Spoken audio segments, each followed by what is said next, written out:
सबको जय मसीह की। जय मसीह। और आज की शाम की इबादत में मैं आप सभी लोगों का स्वागत करता हूँ और इस वचन के साथ और मैं रिक्वेस्ट करूँगा अनन्या एंड्रूज से कि वो ओपन रीडिंग करें।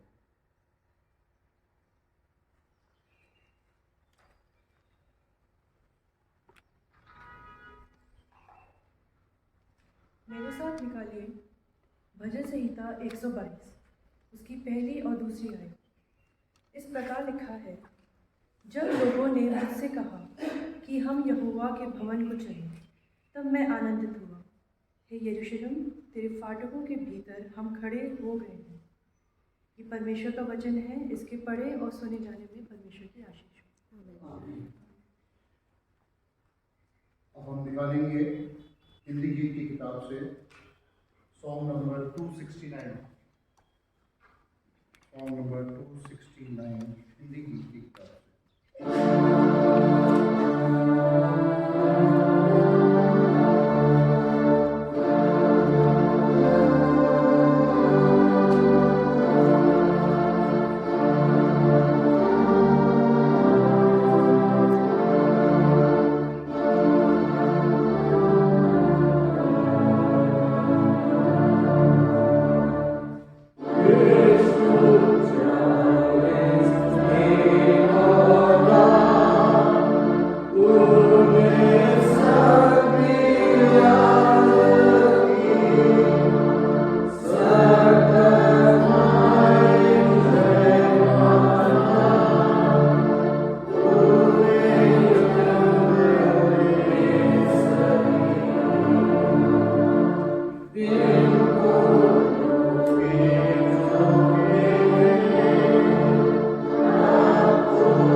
मैं रिक्वेस्ट करूँगा मिसेस निधि नंदा से कि वो दुआ में हमारी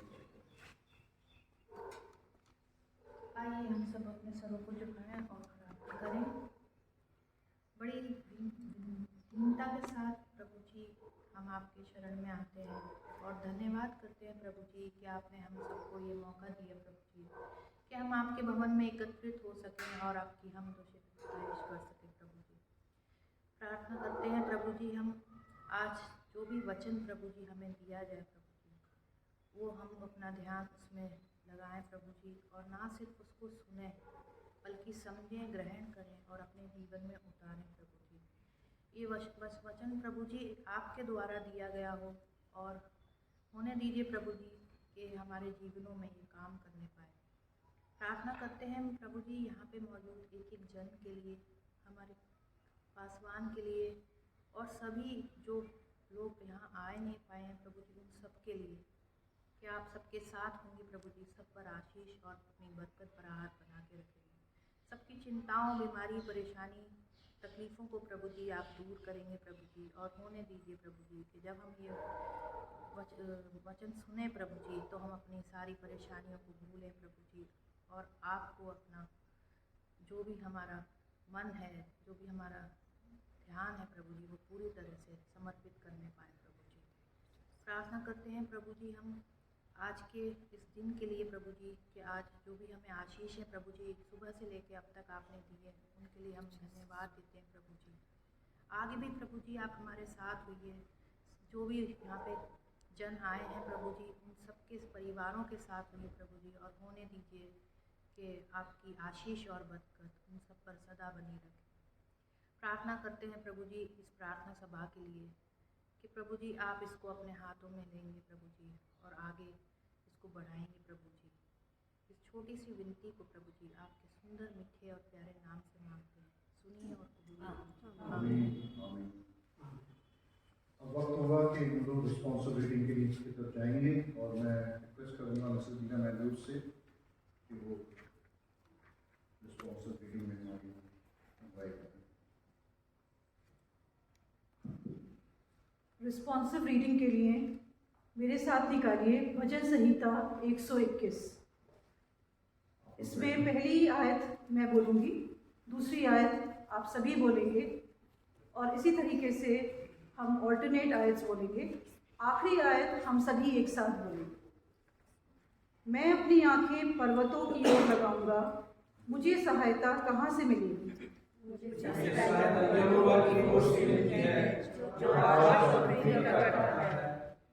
वह तेरे पाँव को टलने न देगा, तेरा रक्षक कभी न ऊँघेगा।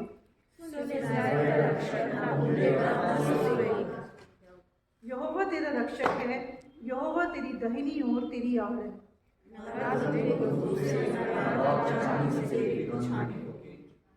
यहोवा सारी विपत्ति से तेरी रक्षा करेगा, वह तेरे प्राण की रक्षा करेगा। यहोवा तेरे जाने जाने की रक्षा अब से लेकर सदा तक करता है। ये परमेश्वर का वचन है, इसके पढ़े और सुने जाने में परमेश्वर की आशीष है। आमीन। जनाब मेहरबानी से बैठ जाए, और अब हम फर्स्ट रीडिंग की तरफ बढ़ेंगे। और ये फर्स्ट रीडिंग जो है ओल्ड टेस्टामेंट पुराने नियम से दी गई है। आइज़ाया चैप्टर 58 वर्स 3 और उसके बाद वर्सेस 5 to 12। यशाया चैप्टर 58 3 और 5 से लेके 12 तक। मैं रिक्वेस्ट करूँगा डॉक्टर इमानुएल संजय नंदा से वो आके इसको रीड करें। वचन में इस प्रकार से लिखा है, वे कहते हैं क्या कारण है कि हमने तो उपवास रखा, परंतु तूने इसकी सुधि नहीं ली। हमने दुख उठाया, परंतु तूने कुछ ध्यान नहीं दिया। सुनो, उपवास के दिन तुम अपनी ही इच्छा पूरी करते हो और अपने सेवकों से कठिन कामों को कराते हो।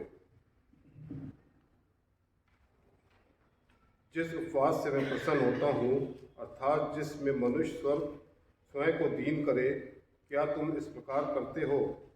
क्या सिर को झाऊ की नाई झुकाना, अपने नीचे टाट बिछाना और राख फैलाना ही को तुम उपवास और यहोवा को प्रसन्न करने का दिन कहते हो? जिस उपवास से मैं प्रसन्न होता हूँ, वह क्या ये नहीं कि अन्याय से बनाए हुए दासों और अंधेर कर सहन वालों का जुआ तोड़कर उनको छुड़ा लेना और सब जुआओं को टुकड़े टुकड़े कर देना? क्या वह यह नहीं कि अपनी रोटी भूखों को बांट देना, अनाथ और मारे मारे फिरते हुओं को अपने घर में ले आना, किसी को नंगा देखकर वस्त्र पहनाना और अपने जाति भाइयों से अपने को ना छिपाना? तब तेरा प्रकाश पाँव फटने की नाई चमकेगा और तू शीघ्र चंगा हो जाएगा। तेरा धर्म तेरे आगे आगे चलेगा, यहोवा का तेज तेरे पीछे रक्षा करता चलेगा। तब तू पुकारेगा और यहोवा उत्तर देगा, तू दुहाई देगा और वह कहेगा मैं यहाँ हूँ। यदि तू अंधेर करना और उंगली मटकाना और दुष्ट बातें बोलना छोड़ दे, उदारता से भूखों की सहायता करे और दीन दुखियों को संतुष्ट करे, तब अंधेरे में तेरा प्रकाश चमकेगा और तेरा घोर अंधकार दोपहर का सा उजाला हो जाएगा।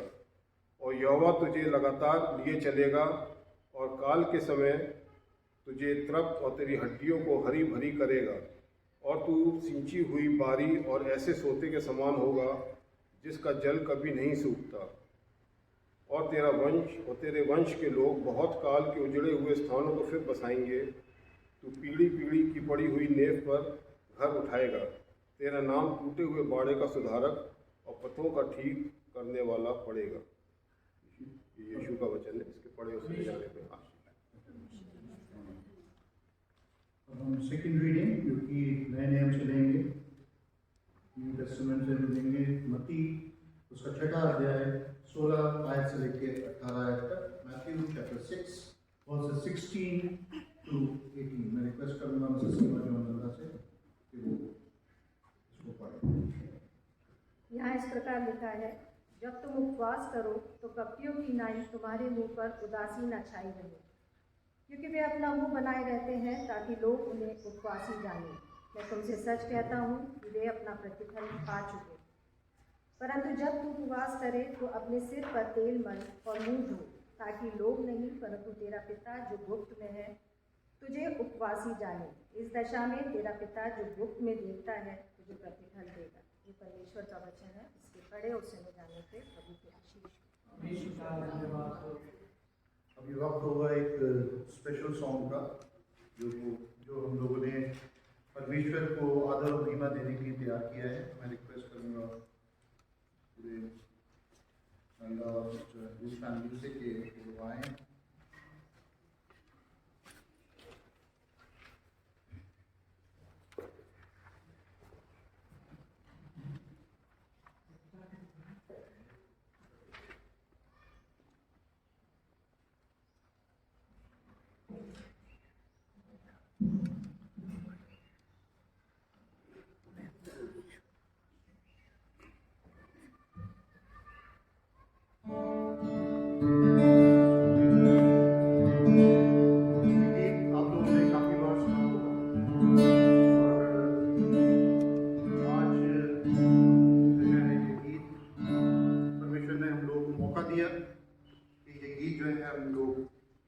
परिवार के रूप में आप लोगों के साथ, अपने परिवार वालों के साथ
अब वक्त होगा कि हम थोड़े समय के लिए परमेश्वर की उपस्थिति में जाएंगे। उसके वचन में थोड़ा समय हम लोग व्यतीत करेंगे। और जैसे परमेश्वर ने प्रतिज्ञा दी थी, उसने कहा था जब मेरे नाम में 2 या 2 से ज़्यादा लोग इकट्ठे होते हैं तो मैं वहाँ पे मौजूद हूँ। आइए अपने सरों को प्रार्थना में झुकाते हैं। धन्यवाद देते हैं पिता परमेश्वर हर एक आशीष बरकतों के लिए जो आपने हमको दी है। धन्यवाद देते हैं प्रभु, आपने हमको जिंदा लोगों की ज़मीन पे रखा और ये एक मौका दिया प्रभु, ये सुंदर समय दिया कि प्रभु हम तुझे आदर और महिमा देने के लिए स्तुति गान कर सकें प्रभु, एक परिवार की तरह सम्मिलित हो सके प्रभु और तेरे भवन में हम प्रवेश कर पाए। इसका बहुत बहुत तुझे धन्यवाद देते हैं प्रभु। मेरे अंदर इतनी सामर्थ्य नहीं है प्रभु, ना मेरे पे इतनी समझ है कि मैं आपके वचनों के भेद को अपने अजीज़ों के बीच में बांट सकूं। प्रभु आपसे विनती करता हूं कि जो भी कुछ मैं बोलता हूं प्रभु मैं नहीं, वो आप बोलें। वो पवित्र आत्मा प्रभु परमेश्वर जो हमें सामर्थ्य देती है, उसके द्वारा मैं इन वचनों के भेद को अपने अजीज़ों के सामने रख सकूं। इस पूरी प्रार्थना विनती को हर एक जन को, जो लोग यहाँ पे आए हुए हैं प्रभु, उनके हर एक परिवार के सदस्य को तेरे चरणों में लाता हूँ। खासतौर से अपने भाई साहब को, उनके परिवार को आपके चरणों में लाता हूँ। अपने को प्रभु मैं तेरे आगे समर्पित करता हूँ इस विश्वास के साथ कि हमारी धन्यवाद की भेंटें प्रभु आप ग्रहण करेंगे और हमारी जो विनतियाँ हैं प्रभु उसका उत्तर आप हाँ और आमीन में देंगे। इस पूरी प्रार्थना विनती को आप ही के प्यारे बेटे हमारे उद्धारकर्ता जीवन देने वाले यीशु नासरी के नाम में मांगता हूँ, आमीन। आज का जो वचन है वो मैंने इस पवित्र कलाम से ही लिया हुआ है। और जैसे कि हम लोग लैंड डेज में हैं, एश वेडनेसडे से हम लोगों ने स्टार्ट किया था लैंड डेज बनाना और हमने रात का बुधवार बनाया था। और ये लैंड डेज हमारे 40 दिन चलते हैं, जिसमें से हम संडेज को हटा देते हैं। और ये एक बहुत ही पवित्र और मैं बोलूँगा कि एक मुश्किल प्रक्रिया है। कुछ चीज़ें मैं आप लोगों के सामने रखूँगा कि हम क्यों उपवास रखते हैं और क्यों हम इस उपवास को फ्राइडे को ही बनाते हैं। क्यों हम फ्राइडे को ही हम जो है इसको हमने चुना कि हम जो है उपवास को हम रखें ज़्यादातर, सिर्फ ये 40 दिन में नहीं और दिनों में भी हम लोग फ्राइडेज को कोशिश करते हैं कि उपवास रखें। ऐसा हमारा सोचना है। और फास्टिंग जो है पर्सनल भी होती है, फैमिली के साथ भी होती है, एक कलीसिया के रूप में भी फास्टिंग होती है। और जब फास्टिंग होती है तो उसके बहुत ही बड़े रिजल्ट्स आते हैं, ऐसा हमने पवित्र कलाम में, इस पाक कलाम में पढ़ा है। जीसस क्राइस्ट, हमारे यीशु मसीह जब बैप्टाइज हुए तो मैथ्यू 3:16 में दिया हुआ है कि मत्ती 3:16 में कि जीसस क्राइस्ट का बपतिस्मा हुआ। मत्ती 4 और उसके 2 आयत में लिखा हुआ है, 4 अध्याय उसके दूसरी आयत में लिखा हुआ है कि जीसस क्राइस्ट ने पहली बार जो है फास्टिंग करी। और उस फास्टिंग में जब करी थी तो उसकी परीक्षा हुई थी। और किसने परीक्षा करी थी? शैतान ने। लेकिन उसको यीशु मसीह को जब भेजा था, तो मैं पढ़ूंगा उसको, तब आत्मा यीशु को जंगल में ले गया। आत्मा कौन? परमेश्वर। ताकि इब्लीस से उसकी परीक्षा हो। परमेश्वर चाहता था कि इब्लीस से उसकी परीक्षा हो। और वे 40 दिन और 40 रात जो है निराहार था। और शैतान ने बोला उसको कि जो पत्थर हैं इनको बोल ये रोटी बन जाए। लेकिन परमेश्वर ने क्या उत्तर दिया? यीशु मसीह ने क्या उत्तर दिया? यीशु ने उत्तर दिया, लिखा है मनुष्य केवल रोटी ही से नहीं परंतु हर एक वचन से जो परमेश्वर के मुख से निकलता है जीवित रहे। यानी रोटी ही से नहीं, यानी रोटी भी जरूरी है, लेकिन सबसे ज्यादा जरूरी जो है परमेश्वर का वचन। मत्ती 3:16 में यीशु मसीह का बपतिस्मा हुआ, जैसा कि हमने वचन में पढ़ा। 4:2 में उन्होंने पहली बार फास्टिंग करी। गुड फ्राइडे पे ना जीसस क्राइस्ट ने फास्टिंग करी हुई थी, ना उसके चेलों ने फास्टिंग करी। ये हम याद करने के तरीके से मनाते हैं। जैसे कि वचन में लिखा है, फरीसियों ने कहा कि भाई तू और तेरे चेले तो कोई उपवास ही नहीं रखते। उसने कहा रखेंगे, जब वो दिन आएगा, अभी दूल्हा उनके साथ है, वो दिन आएगा तब वो फास्टिंग नहीं करेंगे, उपवास भी रखेंगे। 4:17 में जैसे ही उन्होंने फास्टिंग करी, इतनी सामर्थ आ गई कि उन्होंने प्रीचिंग स्टार्ट कर दी। पौलुस ने भी फास्टिंग करी और उसके बाद पौलुस ने प्रचार किया। 40 दिन मूसा ने भी फास्टिंग करी थी, उपवास रखे थे। उसके बाद उन्होंने बहुत बड़ा प्रचार किया, बहुत बड़ी कलीसिया खड़ी की। जैसा कि हमने अभी वचन से पढ़ा कि उपवास जो है, क्या चीज है उपवास। अब मैं थोड़ा सा वचन की तरफ जाऊंगा। उसमें लिखा है यशाया 58 में 3rd वर्स में, वे कहते हैं क्या कारण है कि हमने तो उपवास रखा परंतु तूने इसकी सुधि नहीं दी, हमने दुख उठाया परंतु तूने कुछ ध्यान नहीं दिया। सुनो, उपवास के दिन तुम अपनी ही इच्छा पूरी करते हो और अपने सेवकों से कठिन कामों को कराते हो। परमेश्वर नहीं चाहता कि हम जो है वो उपवास रखें जो रोटी छोड़ने का होता है। रोटी छोड़ना, पानी छोड़ देना 11 दिन का, 21 दिन का, ऐसा मेरा सोच है जो परमेश्वर ने मुझे दी है। 11 दिन का उपवास, अपनी अच्छी चीजों का त्यागना, और 40 दिन के बाद फिर से उन्हीं चीजों को ले लेना, ग्रहण कर लेना। परमेश्वर चाहता है आपका उपवास आपके घमंड से हो, आपका उपवास आपकी ईर्ष्या से हो, आपका उपवास आपके व्यभिचार से हो, आपका उपवास उन सारी चीजों से हो जो परमेश्वर की आत्मा को अंदर नहीं आने देता है, और अगर अंदर होती है तो उसको बाहर कर देता है। अगर हमारा प्रार्थना करने में मन नहीं लग रहा है, हम बाइबल नहीं पढ़ना चाहते, हम जो है संगति में नहीं रहना चाहते, इसका मतलब परमेश्वर हमसे क्या है, नाराज है। परमेश्वर नाराज होने के बाद हमसे ना रोटी हमसे छीनता है, ना ही हमसे हवा बंद कर देता है, ना खाने की चीजें बंद कर देता है, लेकिन परमेश्वर अपनी दूरी बना लेता है। आदम और हवा को परमेश्वर ने अदन बाग से बाहर कर दिया, लेकिन उनसे संबंध दूर नहीं करे थे, अपनी उपस्थिति से बाहर कर दिया। अगर हम उत्पत्ति उसका 3रा अध्याय में जब हम पढ़ेंगे, वरना 3रे अध्याय में ही सब कुछ खत्म हो गया होगा। इसमें लिखा हुआ है, इसलिए आदम को उसने निकाल दिया और जीवन के वृक्ष के मार्ग का पहरा देने के लिए अदन की वाटिका के, आगे हमारी जो आगे वचन है उसमें हम पढ़ेंगे कि आदम को निकाल दिया, अपनी उपस्थिति से निकाल दिया, अपनी प्रेजेंस से निकाल दिया। उपवास जो है ये नहीं है कि हमें कष्ट सहना है, ये फिजिकल कष्ट है जो आप सह रहे हैं, आप स्पिरिचुअल कष्ट सही है, वो आत्मिक कष्ट जो कि आपको अनंत काल का जीवन देने वाला है।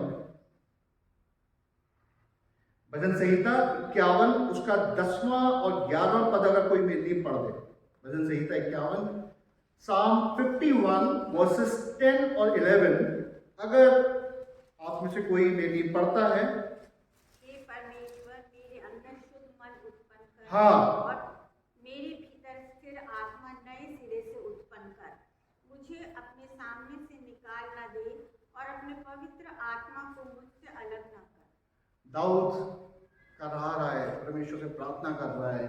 दाऊद ने जब पाप किया और अपने पाप को पूरा करने के लिए एक हत्या करवाई, उसका मन विचलित हो गया, वो जान गया था मैंने पाप किया है। दाऊद का 3 बार अभिषेक हुआ, एक जब वो चरवाहा था, एक बार जो है जब वो उसका हेब्रोन में हुआ, और तीसरा जो है जब इजराइल के राजा ने उसका अभिषेक किया। इतना परमेश्वर उसके साथ रहता था, हर लड़ाई में परमेश्वर उसके साथ था, तभी दाऊद ने सारी लड़ाइयां जीती। लेकिन अब क्या कह रहा है वो पाप करने के बाद, हे परमेश्वर मेरे अंदर शुद्ध मन उत्पन्न कर। पहले था, लेकिन क्या हुआ, जब पाप की आत्मा अंदर आई तो शुद्ध मन क्या हो गया, अशुद्ध हो गया। अब रिक्वेस्ट कर रहा है, और मेरे भीतर स्थिर आत्मा नए सिरे से उत्पन्न कर। कौन सी स्थिर आत्मा, जो कि परमेश्वर की दी हुई है, स्थिर आत्मा, स्टेबल।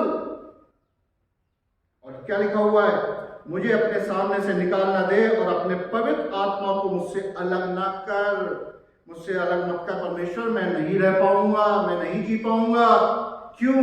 मैंने पाप किया है, मैं प्रायश्चित कर रहा हूँ, मुझे माफ कर दे। मरियम ने, जो यीशु मसीह को जिन्होंने जन्म दिया था, उन्होंने पहले दिन से उपवास किया, क्रूस तक। कैसे उपवास किया? इब्लीस जब स्वर्गदूत आया, स्वर्गदूत ने कहा कि जो है तुझे जो है पुत्र उत्पन्न होगा, उसने कहा कि ये मेरे बस का तो नहीं है। उसने कहा जो परमेश्वर की इच्छा हो, परमेश्वर की सामर्थ से हुआ। और बेटा कहाँ पे पैदा हुआ?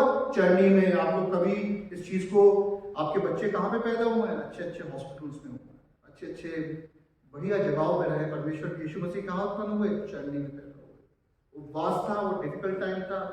राजा आए, उसके सामने क्या क्या रखा? सोना, लुबा, सब रखा, घमंड नहीं आया, वो उपवास था। हम लोग जब अपने लाइफ में कुछ चीजें पा जाते हैं फिजिकली, तो हमारे अंदर घमंड आ जाता है, वो उपवास नहीं है। हमारे अंदर ईर्ष्या डेवलप हो जाती है, वो उपवास नहीं है। और 40 दिन का, देखिए मैं इसके लिए आप लोगों से प्लीज इस बात को बिल्कुल भी बुरा मत मानिएगा कि 40 दिन का उपवास नहीं रखना चाहिए, रखना चाहिए। लेकिन वो 40 दिन का उपवास जो है आपके 365 दिन के लिए आपके एक शील्ड का काम करे। किसी चीज को छोड़ देना, त्यागना, ये उपवास नहीं है। उस चीज को सिरे से खत्म कर देना, वो उपवास है। फिर यशाया में हमने क्या पढ़ा? 5वें पद में आप देखिएगा, जिस उपवास से मैं प्रसन्न रहता हूं, परमेश्वर कहता है, अर्थात जिसमें मनुष्य स्वयं को दीन करे। और क्या लिखा हुआ वचन में? धन्य है जो मन के दीन है, क्योंकि स्वर्ग का राज्य ऐसो ही का है। क्या लिखा है यहाँ पे? बहुत साफ लिखा हुआ है, जिस उपवास से मैं प्रसन्न रहता हूं। अर्थात यहाँ पे नहीं लिखा कि तू रोटी छोड़ दे तब मैं प्रसन्न होता हूं, तू नॉनवेज खाना छोड़ दे मैं तुझसे प्रसन्न हो जाऊंगा, 40 दिन तू ये बहुत कठिन कार्य कर। परमेश्वर यीशु मसीह ने अगर 40 दिन का उपवास रखा था तो सामर्थ्य बढ़ गया था, और उसकी जो मिनिस्ट्री हुई, आज हम लोग उसी मिनिस्ट्री के एक छोटे से पार्ट हैं। पूरे देश को, पूरी दुनिया को उसने कन्वर्ट कर दिया। आज मैं बैठा हुआ था, मैं जिस स्कूल में हूँ, तो वहाँ पे कुछ आए RSS के और विश्व हिंदू परिषद और बजरंग दल के लोग आए। तो उनका साहब ऐसी बात है क्रिश्चियंस का ये। मैंने कहा मेरा नाम जॉन डेविड नंदा है। तो अच्छा ठीक है। तो मैंने कहा ये आप लोग की गलत इमेजिनेशन और गलत थिंकिंग है। क्रिश्चियन जो है कन्वर्ट करते हैं रिलीजन को। क्रिश्चियन जो है हृदय परिवर्तन करते हैं, रिलीजन कन्वर्ट नहीं करते। मैंने कहा जीसस क्राइस्ट ने कभी भी कन्वर्जन नहीं किया। He changed the heart of the people. उन्होंने लोगों का हृदय परिवर्तन किया, कभी मनुष्य की उन्होंने कभी भी जाति को परिवर्तन नहीं किया। सुना उन्होंने, सुन के गए, उसके बाद उन्होंने समझा, अपनी बातें भी रखी, मेरे सामने बहुत सारी चीज़ें रखी। मुझसे बोले कि आप ये गीता का ये पाठ पढ़ा करिए, ये पढ़ा करिए। मैंने कहा आप भजन संहिता 23 पढ़ा करिए, आप भजन संहिता 121 पढ़ा करिए। आप ट्रैवल करते हैं तो आप ये पढ़ा करिए। मैंने कहा मैं ट्रैवल करता हूँ, भजन संहिता 121 पढ़ता हूँ। हमें अपनी बातों को रखना है, ये भी एक उपवास है। अपने वचनों को दूसरों के बीच में बांटना है, अन्य जातियों के बीच में बांटना है। This is also fasting. Fasting means you are breaking the bonds of the Satan. शैतान के उन सारे बंधनों को तोड़ के हम एक नए जीवन में प्रवेश करते हैं। ये फास्टिंग। दूसरा कुरिन्थियों उसका 12 अध्याय, उसकी 9th वर्ष को 9 पद को अगर कोई भी लिए पढ़ दे। दूसरा कुरिन्थियों। पर उसने मुझसे कहा, मेरा अनुग्रह तेरे लिए बहुत है, क्योंकि मेरी सामर्थ निर्बलता में सिद्ध होती है। हम लोग फास्टिंग करते हैं, पहले से ही इच्छा रख लेते हैं। मैं अपने लिए बोल रहा हूँ, पहले से हम लोग डिजायर होते हैं कि परमेश्वर 40 दिन का फास्ट रख रहा हूँ, 11 दिन का रख रहा हूँ, 21 दिन का, ये इच्छा मेरी पूरी हो, मैं अपने पर रख के बोल रहा हूँ। लेकिन मत्ती 6:33 और 6:16 से 18 तक हम क्या पढ़ते हैं? 6:33 में क्या लिखा हुआ मत्ती में कि अगर तू धर्म और राज्य की खोज करे तो तुझे सब कुछ मिल जाएगा। अब राज्य क्या है? प्रभुता। और किसकी प्रभुता आनी चाहिए? परमेश्वर की हमारे जीवन में, यीशु मसीह की प्रभुता आनी चाहिए। और धर्म क्या चीज है आपके लिए? बताइए, धर्म क्या चीज है? धर्म को अगर आपको ढूंढना है तो जेनेसिस उसका 15 अध्याय उसकी 6ठी वर्ष को अगर कोई पढ़े तो बहुत अच्छा होगा। धर्म क्या चीज है? राज्य क्या है? प्रभुता। किसकी प्रभुता? अच्छे आत्मा की प्रभुता हमारे जीवन में। बुराई की प्रभुता खत्म करनी है। और हम जब जेनेसिस उसका 15 और 6 पद पढ़ते हैं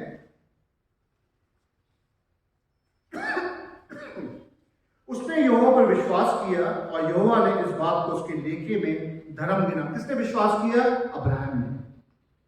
और यहोवा ने उसके विश्वास को कहां लिखा? धर्म गिन लिया। यानी you have to keep your faith strong and firm. यानी कि उन चेलों की तरह कि हे रब्बी हम डूबे जाते हैं, हमें बचा, गुरु हमें बचा, जबकि यीशु मसीह नाव में लेटे हुए हैं, वो ढूंढ रहे हैं।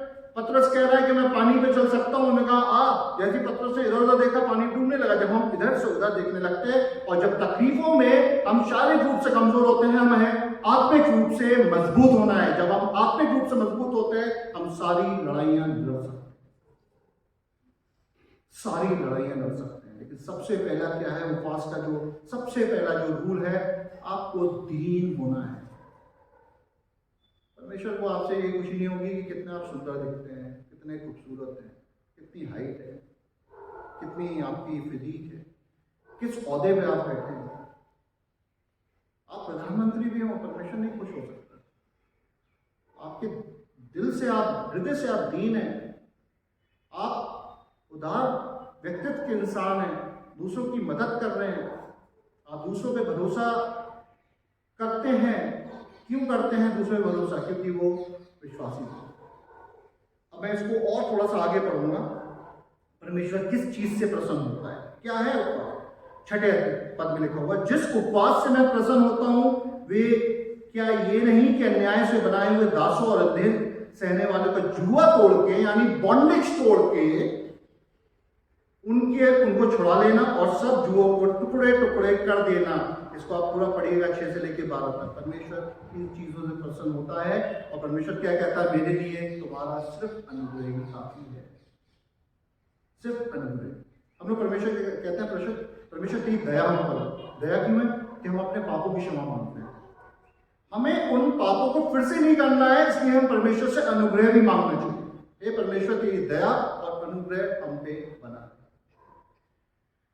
योएल, दूसरा योएल उसमें लिखा हुआ है कि तुम अपने कपड़े मत फाड़ना। किसको फाड़ना? अपने मन को फाड़ डालो। उपवास। और उन कपटियों के समान मत देखो कि जो गली गली मोहल्ले मोहल्ले बता रहे हैं कि मैं फास्ट रखता हूं। परमेश्वर खुश नहीं होगा, परमेश्वर खुश नहीं होगा। हमारा कनेक्शन परमेश्वर के साथ स्पिरिचुअल है। और एक मसीह होने के नाते हमें हर समय ये विश्वास करना चाहिए कि ये सारी चीजें हमें अनंत काल के जीवन तक रखी जाती हैं। पहले मैं जब छोटा था मैं सोचता था क्या अनंत काल का जीवन होता है, जो पृथ्वी में जी लिया वही जीवन है ना। As a Christian we have to live. और ये शरीर है, ये तो नाशवान है, खत्म हो जाएगा। लेकिन आत्मा कभी खत्म नहीं, कभी खत्म नहीं, क्योंकि उसमें ये हमारा शरीर क्या है? ये पवित्र आत्मा का मंदिर है। तो इस मंदिर को कोई खत्म नहीं कर सकता। मैं इस वचन के साथ आज के जो मुझे मौका दिया परमेश्वर ने भाई साहब के द्वारा, मैं इस वचन को खत्म करूंगा। ये रोमियो उसका 8 उसके 6 पद में दिया हुआ है। अगर कोई पढ़ सकता है तो प्लीज आप लोग पढ़ दें। कोई जवान पढ़े तो ज़्यादा अच्छा रहेगा। मैं चाहता हूँ कि जवानी के दिनों में आप इन सब चीज़ों को आपने पकड़ा हुआ है और नज़दीकी से पकड़िए तो ज़्यादा अच्छा रहेगा।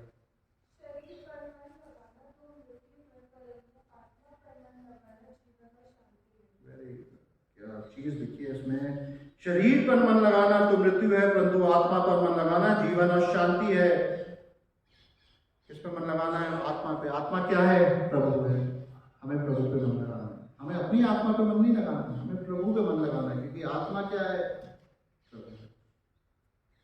आत्मा ही प्रभु है। और वो पवित्र आत्मा जिसकी सामर्थ्य से आज मैं इस वचन को देख पाया, वो पवित्र आत्मा जिसकी वजह से आप इस पवित्र भवन में आ पाए, उसकी सामर्थ्य से हम लोग बैठ पा रहे हैं। एक एक सांस उसकी क्या दी हुई है हमको? हमसे हमारे लिए मोल ली हुई है। परमेश्वर ने अपने प्राण जो है सूली पे दिए यीशु मसीह ने, कि हम सारी बीमारियों से, सारे पापों से मुक्ति पा सके। तो क्या परमेश्वर हमारे फिजिकल फास्टिंग से खुश होता होगा? नहीं। मुझे लगता है परमेश्वर, और ऐसा है, परमेश्वर चाहता है कि we should do spiritual fasting, not only for 40 days, they have to do every day in every moment of life. और हमको त्याग करना है, हमें छोड़ना है उन सारी बातों को जो कि हमें परमेश्वर से दूर करती है। परमेश्वर धन्यवाद हो। और अब हम प्रेरितों का विश्वास वचन, पेज नंबर 15 दिखा लीजिए।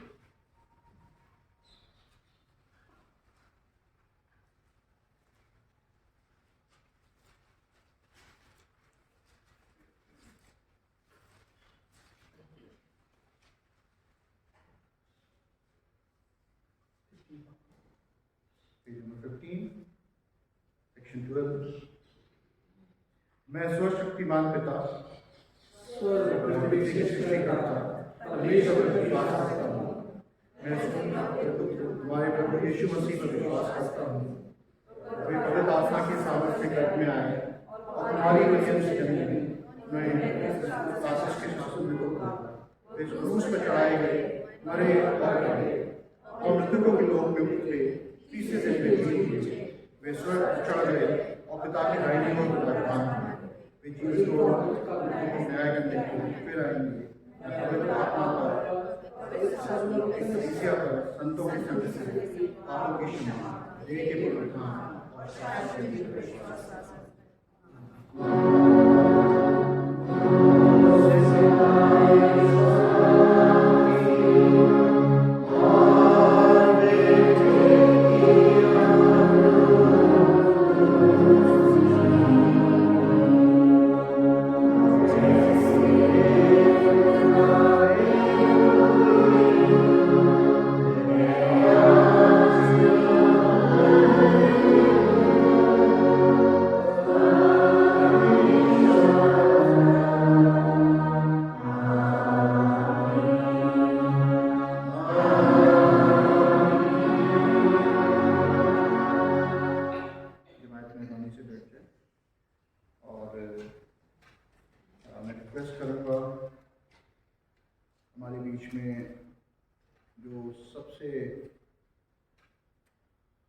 बुजुर्ग बात बैठी हुई हैं, मैम पीटर चंद, कि वो आगे आए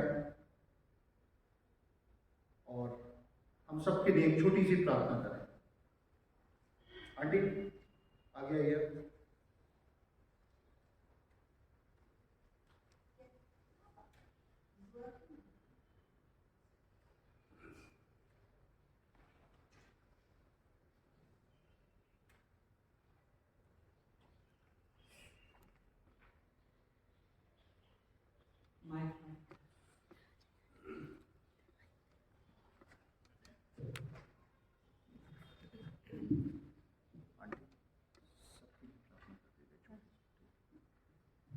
धन्यवाद करते हैं प्रभु जी, तेरे मदद कर लिया, तेरी हर बरकत कर लिया, तेरी उपस्थिति कर लिया।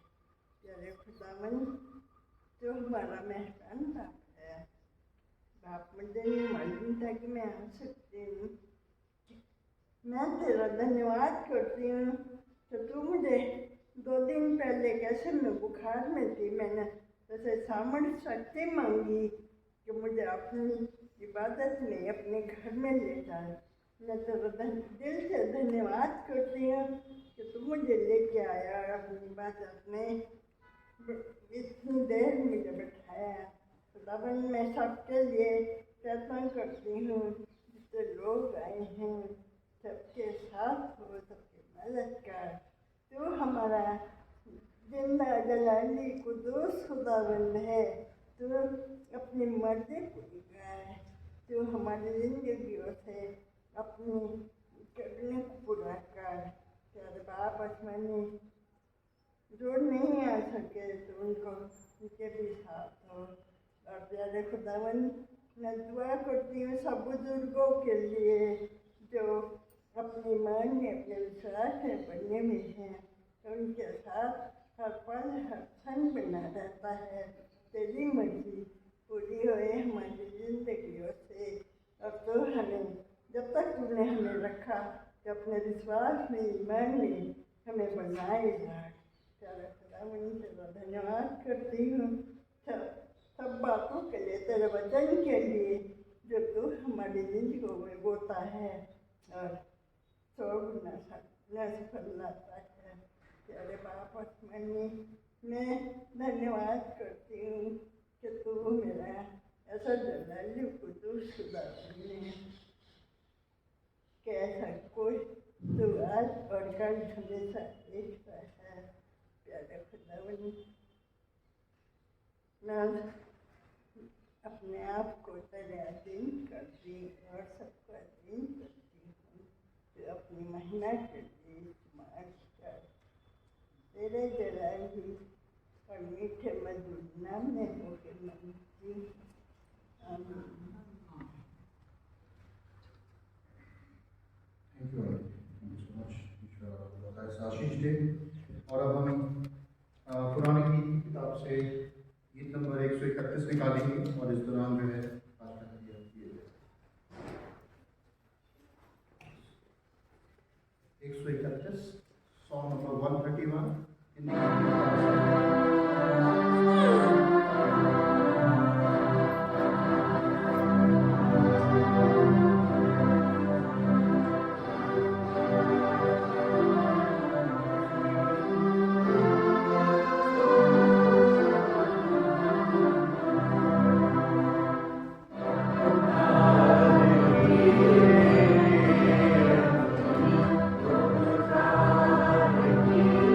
Thank you.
हम प्रार्थना करें।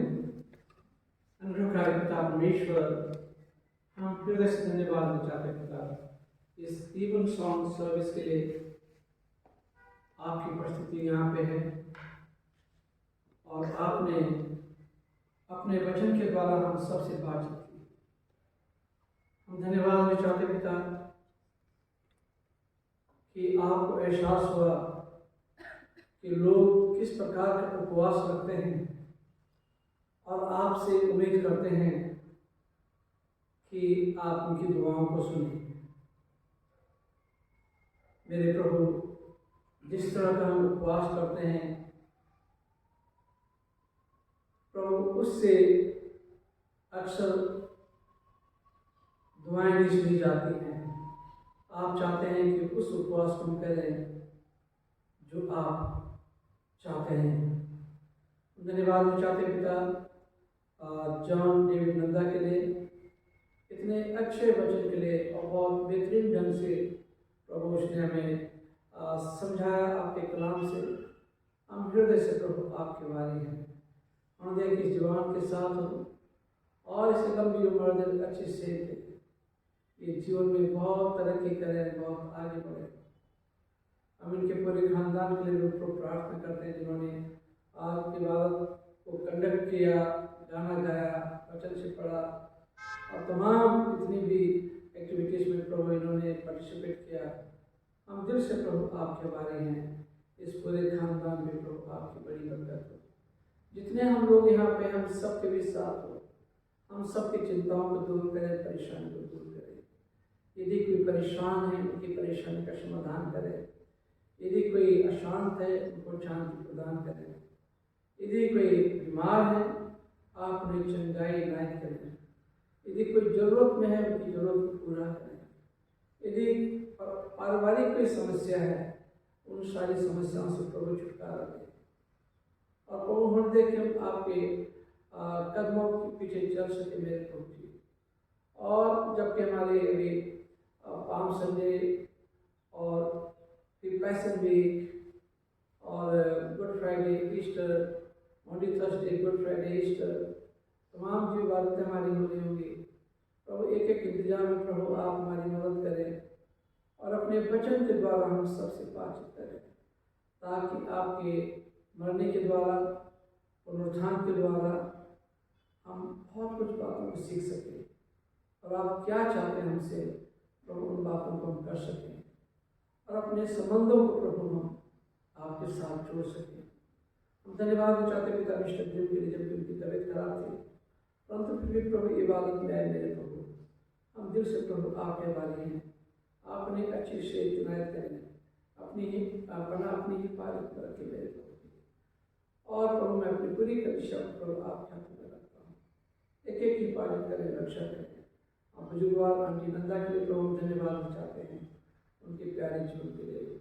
उन पर भी प्रभु आपकी बहुत आशीष हो। इस पीटर चंद के लिए धन्यवाद चाहते पिता कि इन्होंने कितने साल यहाँ पर सेवाएं की और आज जबकि बुजुर्ग हैं मेरे प्रभु, वो हर घड़ी समय प्रभु आप अपने करीब पाए। फिर हम धन्यवाद चाहते पिता इस पूरे खानदान के लिए, नंदा खानदान के लिए और निश्चित खानदान के लिए, और जिन्होंने भी इसमें अपना एक्टिव पार्टिसिपेशन दिखाया। प्रभु हम देखिए आगे चल के भी, आगे आने वाले समय में भी ये लोग ऐसे आगे बढ़े मेरे प्रभु। बच्चों के साथ हो और बुजुर्गों के साथ हो, जवानों के साथ हो, एक एक को प्रभु बड़ी बरकत दे। प्रभु हम धन्यवाद चाहते हैं आपके बच्चों ने अपनी कमी घटी में से ये दान दिल खोल के दिया है। इस दान पे प्रभु आपकी बड़ी बरकत हो और इस दान को प्रभु अपने राज्य की बढ़ोतरी के लिए इस्तेमाल करें। जिन्होंने दिया उन्हें बहुत आयत से देना ताकि उनके खजाने भरे पूरे रहें और हमेशा तेरी खिदमत के लिए उनके हाथ आते रहें। रात होने वाली है, अंधकार के तमाम ताकतों को यीशु के नाम से उठा देते हैं। इस दुआ को सुनना कबूल कर आपके बेटे प्रभु यीशु के नाम से मांगते हैं, आमीन। हम लास्ट प्रेयर कहेंगे इसकी प्रेयर बुक से, सायंकालीन आराधना पेज नंबर 7 मिलकर पढ़ेंगे। सायंकालीन आराधना नीचे पड़े हुए लोग। हे परमेश्वर, आप सबके पिता हैं, स्वर्ग का समस्त समुदाय आपका गुणगान करता है। बढ़ की समस्त मानव जाति भी आपकी आराधना करे। सब राष्ट्र आपकी आज्ञा का पालन करें, सब जातियां आपको स्वीकार करें और सब लोग आपसे प्रेम करें। आपकी सेवा करें और आपसे पूर्ण शांति प्राप्त करें। हमारे प्रभु यीशु मसीह के द्वारा, आमीन। हे प्रभु यीशु, हमारे साथ रहिए, क्योंकि दिन ढलने लगा है और शाम बहुत चाहती है। आप बाद में हमारे साथी हो, हमारे मन में प्रेम की ज्योति जगाइए, हमारे हृदय को प्रेम और आनंद से उत्तेजित कीजिए और अपने पुनरुत्थान की सामर्थ का अनुभव हमें कराइए, क्योंकि आप ही हमारे प्रभु और हमारे परमेश्वर हैं। आमीन। प्रभु की प्रार्थना साथ में कहेंगे। आय हमारे बाबा, जो आसमान में है, तेरा नाम पवित्र माना जाए, तेरा राज्य आए, तेरा नाम पूर्ण हमारे दोस्त के जैसे उसने प्रार्थना को क्षमा करी है, वैसे हमारे अपराध क्षमा कर। हमें परीक्षा में मत डाल, बुराई से बचा, क्योंकि राज्य, प्रभु और महिमा हमेशा यीशु है।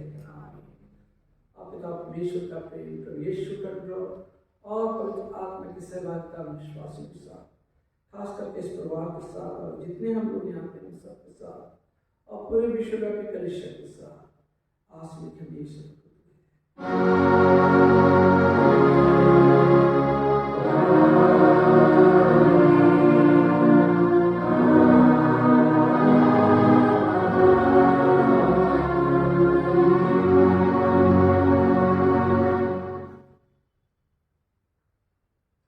Thank you, John, for a wonderful service and you spoke very well. May God bless you and bless all your family members. That's it.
सलामती के साथ जाओ, खुदावंद से मोहब्बत रखो और उसकी खिदमत करो।